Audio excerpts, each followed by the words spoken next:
사도행전 18장 18절부터 19장 7절입니다. 오늘 본문의 배경이입니다. 에베소 도시는 소아시아 지역의 주도로서 로마 제국에서 네 번째로 큰 도시입니다. 타우루스 산맥 서쪽에 위치한 상업과 문화의 요충지이기도 합니다. 높은 산으로 둘러싸여 요새화된 군사적 요충지이기도 합니다. 에베소에는 알렉산드리아처럼 거대한 도서관이 존재했고 무엇보다도 세계 7대 불가사의 중 하나인 아데미 신전이 도시의 종교적 중심 역할을 했습니다.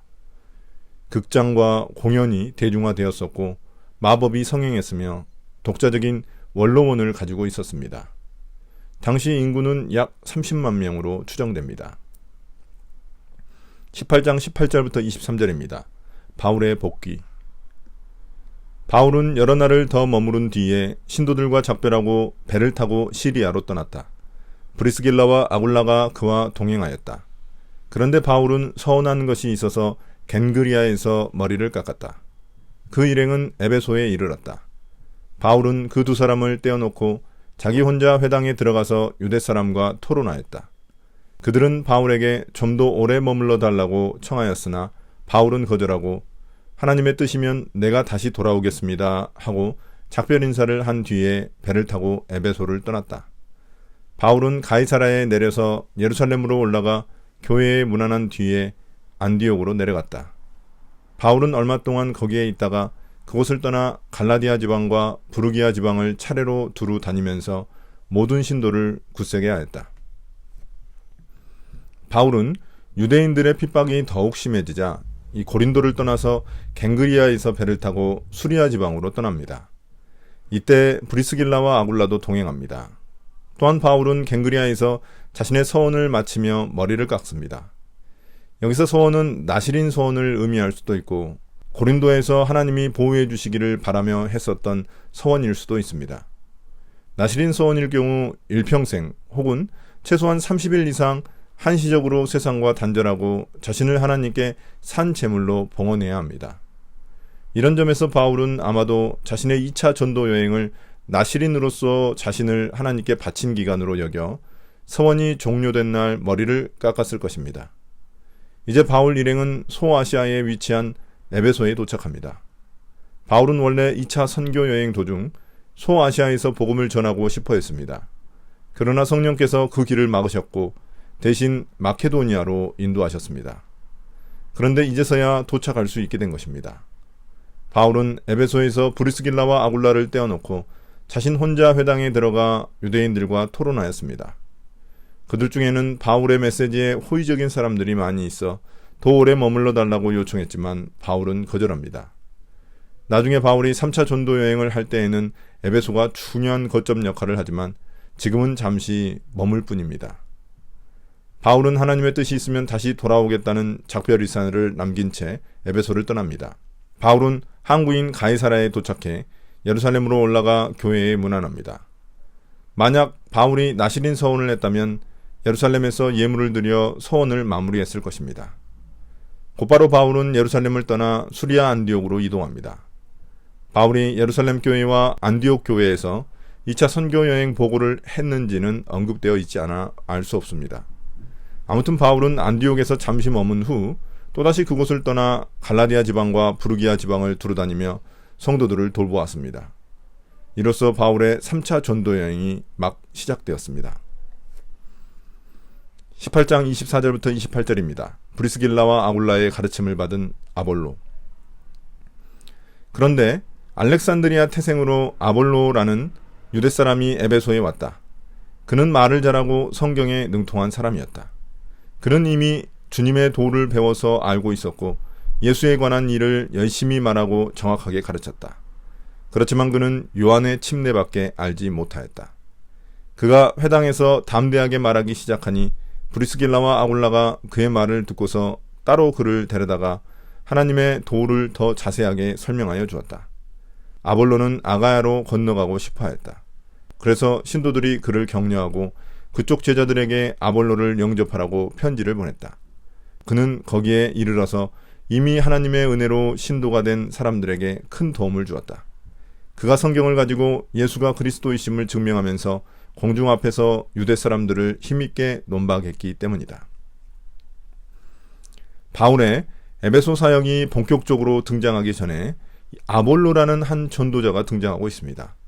그는 말을 잘하고 성경에 능통한 알렉산드리아 태생의 유대인으로서 에베소에 와서 예수님에 대해 열정적으로 전하고 가르쳤습니다. 그런데 문제는 그가 요한의 침례만 알 뿐이라는 것입니다. 이 말의 의미는 아마도 성령 세례에 대한 그의 불완전한 지식을 의미하는 듯합니다. 그는 침례를 통한 죄 용서함 받는 것만 알고 있었을 것입니다. 아볼로가 에베소 회당에서 담대히 말씀을 전하자 그곳에 남아있던 브리스길라와 아굴라가 그를 따로 불러 하나님의 도에 대해 더 자세하게 가르쳐줍니다. 그 후 아볼로는 아가야 지방으로 가서 복음을 전파하려고 합니다. 이에 에베소 성도들은 아볼로를 격려하며 아가야 지방 제자들에게 아볼로를 잘 영접해달라는 편지를 보냅니다.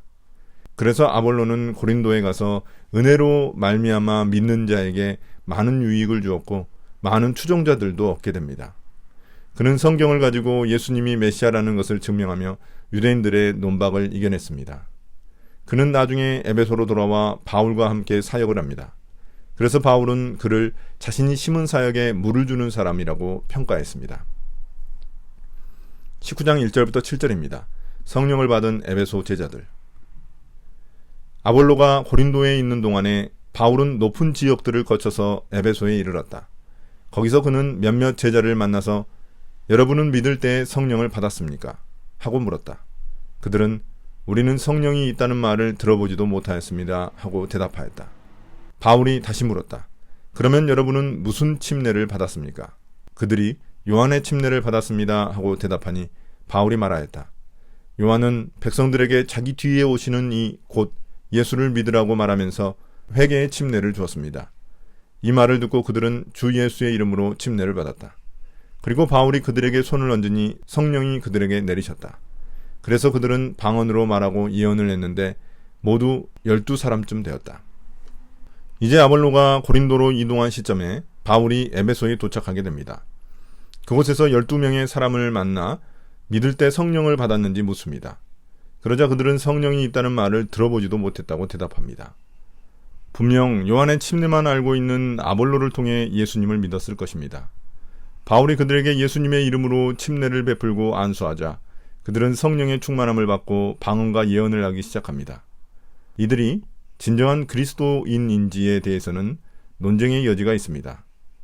요한의 물침례만 받았을 뿐 아직 성령을 받지 않았기 때문입니다. 그러나 그들은 아볼로처럼 분명히 예수님에 대해 알고 있고 믿고 있던 사람들입니다. 바울도 그들을 제자라고 부르고 있기 때문입니다.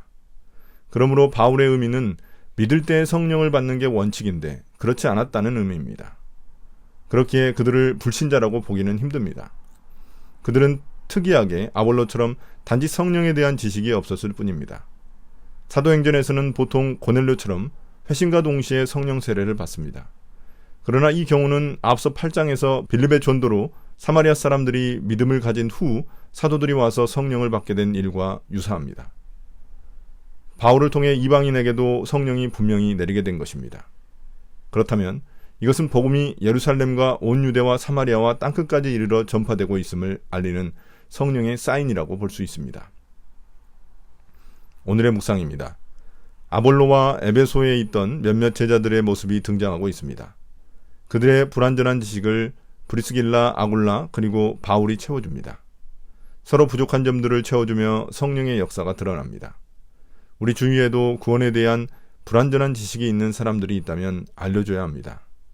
여전히 하나님 나라가 죽은 후에 가는 곳으로만 여기는 사람들이 있다면 이 땅에 임한 하나님의 나라를 소개해야 합니다. 성령은 그 일을 위해 이 땅에 계시는 것이기 때문입니다.